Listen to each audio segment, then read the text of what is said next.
로마서 7장 1절에서 7절. 형제들아, 내가 법하는 자들에게 말하노니 너희는 그 법이 사람이 살 동안만 그를 주관하는 줄 알지 못하느냐. 남편 있는 여인이 그 남편 생전에는 법으로 그에게 매인바 되나 만일 그 남편이 죽으면 남편의 법에서 벗어나느니라. 그러므로 만일 그 남편 생전에 다른 남자에게 가면 음녀라.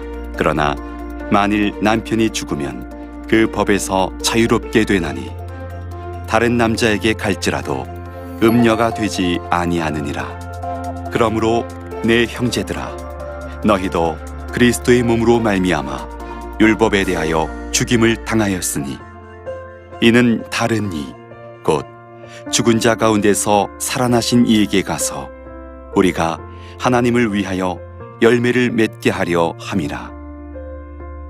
우리가 육신에 있을 때는 율법으로 말미암는 죄의 정욕이 우리 지체 중에 역사하여 우리로 사망을 위하여 열매를 맺게 하였더니 이제는 우리가 얽매였던 것에 대하여 죽었으므로 율법에서 벗어났으니 이러므로 우리가 영의 새로운 것으로 섬길 것이요 율법 조문에 묵은 것으로 아니할지니라.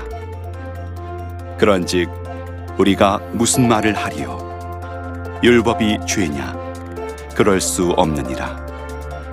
율법으로 말미암지 않고는 내가 죄를 알지 못하였으니 곧 율법이 탐내지 말라 하지 아니하였더라면 내가 탐심을 알지 못하였으리라.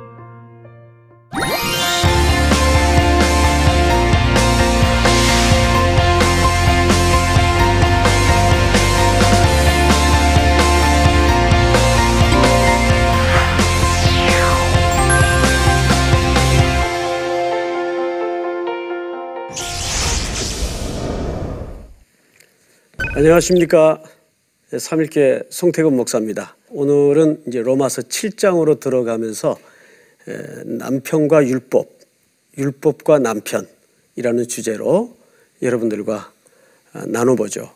1장서부터 6장까지는 크게 생각하면 두 가지 초점이 있었어요. 첫 번째, 우리가 율법으로는 구원을 얻을 수 없다. 그래서 두 번째는 한 의가 나타났어요. 이 한 의는 예수 그리스도 그분이라고 소개를 했죠. 그러니까 오직 은혜로만 구원을 얻는다. 그러자 한편에서 이런 주장들이 일어나기 시작했습니다. 율법 폐기론자들. 그래? 그러면 율법은 필요 없겠네. 자연히 여러분 같으면 그런 생각 들까요, 안 들까요? 들죠. 논리적으로 생각해 보세요. 율법으로는 구원을 얻을 수 없다. 율법으로는 우리가 죄인이라는 것밖에는 드러난 게 없다. 그래서 한 의, 예수 그리스도를 통해서 우리가 구원을 얻었다. 그러니까 자연스럽게 귀결되는 논리가 그러면 이제 율법은 아무 소용이 없는 건가에 대한 답변이 사실 오늘 공부의 중요한 초점입니다. 제가 성경 한 구절을 좀 읽죠. 로마서 7장 1절을 보시면 형제들아 내가 법 아는 자들에게 말하노니 너희는 그 법이 사람이 살 동안만 그를 주관하는 줄 알지 못하느냐 하면서 2절에 보면 이런 말씀이 있어요. 남편 있는 여인이 그 남편 생전에는 무엇으로요? 법으로 그에게 매인바 되나. 자, 여러분 우리가 결혼을 뭐라 그러죠? 계약이라고 그래요.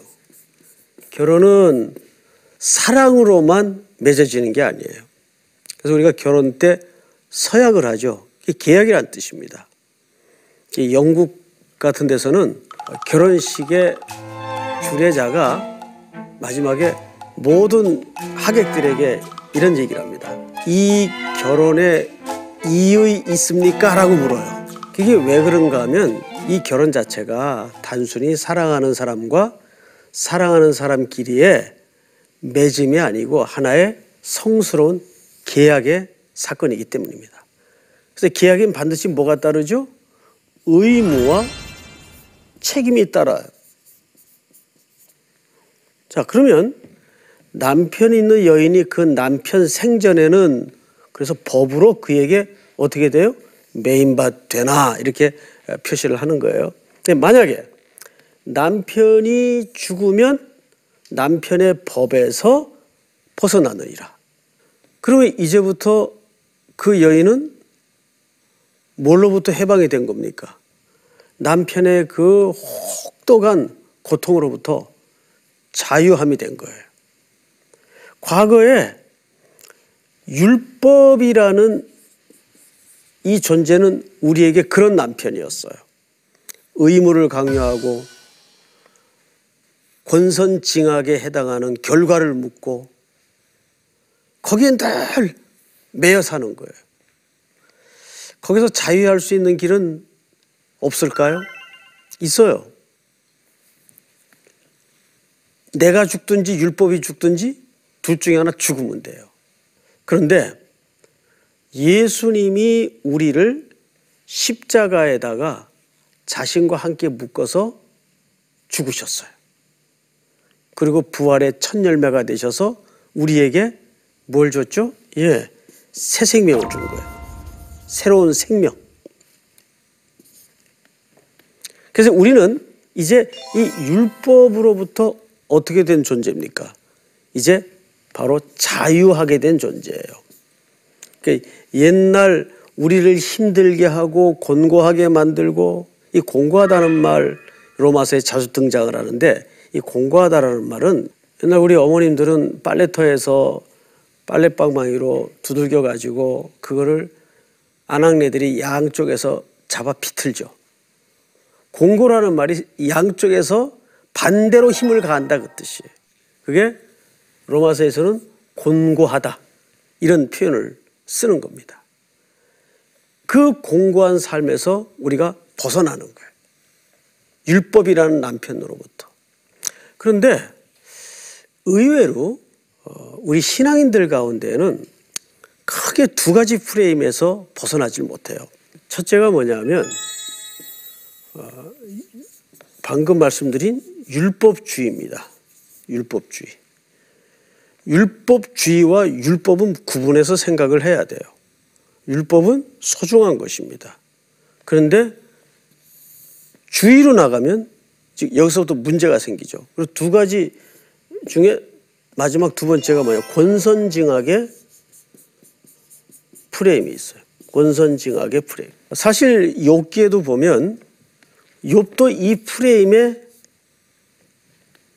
갇혀 있었습니다. 그러니까 의외로 우리 성도들의 신앙 의식 속에는 이런 표현을 써서 될지 모르겠지만 자기가 만든 종교가 따로 있어요. 자기가 만든 신이 따로 있어요. 그 내용을 들여다보면 복음의 진짜 내용과는 아무 상관이 없어요. 그런데 딱 자기가 틀을 하나 만들어. 그래서 이 틀에서 들어오지 않으면 전부 사이비 또 이단 이렇게 도매금으로 난도질을 해버려요. 이것은 굉장히 위험한 생각입니다. 하나님은 위대하신 분인데다가 높고 크고 깊고 넓으세요. 그러면 첫째, 우리가 이제 율법이라는 남편에서 그리스도의 의뢰로 해방이 되었어요. 그럼 어떻게 해야 될까요? 두 번째, 이제는 우리가 새 남자를 만나야 돼요. 이거 좀 말이 좀 그런데 새 남자를 만나야 돼요. 근데 그 남자 이름이 누구냐면 미스터 제이. 미스터 제이. 누굽니까? 예수님을 우리의 신랑으로 만났어요. 거듭난 새 생명으로 우리는 이분의 뭐가 됐죠? 그렇죠. 신부가 된 거예요. 자, 그러면 이 신부의 삶은 어떨까요? 과거 율법이라는 남편에 매여서 억지로 살던 그런 삶일까요? 그렇지 않죠. 마찬가지. 이제 우리는 예수님의 인격과 구속의 은혜로 완전히 신부가 되었어요. 이 신부의 삶은 어떨까요? 억지 삶일까요? 그렇지 않습니다. 여러분 생각에 새신랑이 우리와 연합을 이루어서 가장 원하시는 게 뭘까요? 이것은 우리의 관점에서보다도 새신랑의 관점에서 한번 생각을 해보세요. 신랑이 신부를 맞아들여서 빨래시키고 옛날 율법의 남편처럼 그런 거 시키려고 우리를 그렇게 엄청난 대가를 지불하시면서까지 아내로 맞았을까요? 아니에요. 우리가 요한복음 10장 10절에 보면 두 단어가 나와요.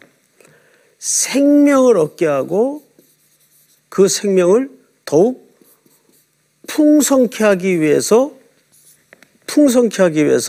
우리를 위하여 목숨을 버린다고 얘기합니다. 자, 가장 중요한 것은 풍성함에 있어요.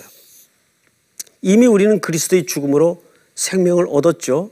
그러면 그 이후에 이 풍성케 된다는 말이 무슨 말일까? 이 부분에 대해서 우리가 좀 고민을 해야 됩니다. 그런 의미에서 우리가 로마서 7장 5절 6절을 좀 볼까요? 우리가 육신에 있을 때에는 율법으로 말미암는 죄의 정욕이 우리의 지체 중에 역사하여 우리로 사망을 위하여 열매를 맺게 하였더니, 이 말은 무슨 얘기인가 하면 우리가 죄에 있을 때는 사망의 열매를 맺었어요. 당연하죠. 죄에서 사망이 나오니까. 근데 이제 신랑이 바뀌었어요. 6절에 이렇게 얘기를 합니다. 6절을 제가 다시 한번 읽어드릴게요. 이제는 우리가 얽매였던 것에 대하여 죽었으므로 율법에서 벗어났으니. 자, 이제 얽매인 옛날 남편으로부터 우리는 뭐가 됐어요? 자유하는 몸이 되었어요. 그리고 6절에서 로마서 기자가 이런 얘기를 합니다. 율법에서 벗어났으니 이러므로 우리가 영의 새로운 것으로 섬길 것이요 율법의 조문에 묵은 것으로 하지 아니할지니라. 그러니까 여기에서 이제 이 자유케 된 새로운 신부로서의 새로운 삶을 어떻게 살아야 되는가, 그것이 우리의 앞으로의 과제입니다. 자, 그것을 로마서 7장 7절부터 한번 볼까요? 보시면 그런즉 우리가 무슨 말을 하리요? 율법이 죄냐? 그럴 수 없느니라. 율법으로 말미암지 않고는 내가 죄를 알지 못하였으니. 이 말은 율법이 들어오기 전에는 우리가 죄를 지어도 죄가 없는 것이었다가 아니란 말이에요. 문제는 우리가 죄인인지도 모르고 살았어요. 그런데 이 율법이라는 잣대죠, 잣대. 캐논이라고 그러죠. 잣대가 들이대어지니까 우리에게 들통이 난 게 뭐예요? 우리는 빵점짜리구나. 이게 들통이 난 거예요. 그 말이 율법으로 말미암지 않고는 내가 죄를 알지 못했다, 그 말이에요. 그러니까 이 율법으로 우리가 뭘 알게 됐어요? 빵점짜리 죄인인 걸 알게 됐어요. 곧 율법이 탐내지 말라 하지 아니하였더라면 내가 탐심이 있는 것조차 몰랐다, 그 말이에요. 자, 우리 그럼 8절을 한번 제가 읽어드리겠습니다. 그러나 죄가 기회를 타서 계명으로 말미암아 내 속에서 온갖 탐심을 이루었나니 이는 율법이 없으면 죄가 죽은 것이니라. 전에 율법을 깨닫지 못했을 때는 내가 살았더니 계명이 이름에 죄는 살아나고 나는 죽었도다. 생명에 이르게 할 그 계명이 내게 대하여 도리어 사망에 이르게 하는 것이 되었도다. 죄가 기회를 타서 계명으로 말미암아 나를 속이고 그것으로 나를 죽였는지라. 내가 보건대 율법은 거룩하고 계명도 거룩하고 의로우며 선하도다. 지금 12절까지의 내용이 무슨 뜻인가 하면 절대 율법 자체는 악한 것이 아니다라는 것을 사실상 강조하고 있는 겁니다. 문제는 그 율법이라는 잣대에 비추어 보니까 인간이 형편없는 존재였더라는 것을 오히려 드러내는 거죠.